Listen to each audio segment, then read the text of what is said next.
ఈ talent speaks nothing else. ఇక్కడ success talent రెండే మాట్లాడతాయి.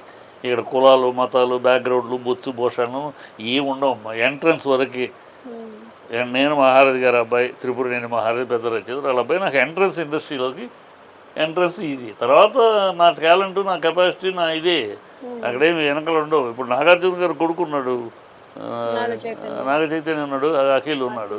మరి నాగ చైతన్య పెద్ద హీరో అయ్యాడు, అఖిల్ అవ్వలేదే కదా. బ్యాక్గ్రౌండ్ ఉంటే అయిపోవాలి కదా, అవ్వలేదే. సుమంత్ అవ్వలేదే. అదే మా నాగేశ్వర గారు మనవడు సుమంత్ అవ్వలేదే. మరి ఈ మనవడు అయ్యారు, ఆ మనవడు అవ్వలేదే. అల్లు అరవింద్ గారి రెండో కొడుకు అవ్వలేదే. అర్జున్ అయ్యాడు రెండో కూడా అవ్వలేదే. ఇది పిచ్చి కూతలు. ఇండస్ట్రీలో ఓడిపోయిన వాళ్ళు చెప్పారు పిచ్చి కూతలు సాకులు తప్పితేమో. ఇక్కడ ఎంత talent, success speaks nothing else.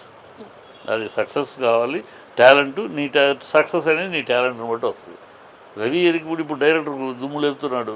ఎవరున్నారు అతని బ్యాక్గ్రౌండ్? కష్టపడ్డాడు, సక్సెస్ ఫస్ట్ పిక్చర్ వచ్చింది, అవకాశం సక్సెస్ చేసుకున్నాడు. ఇవాళ అతని చుట్టూ ప్రొడ్యూసర్లు ఉన్నారు. సక్సెస్ తప్పితే ఇంకేం లేదు. అది ఊరిని వాగుతూ ఉంటారు.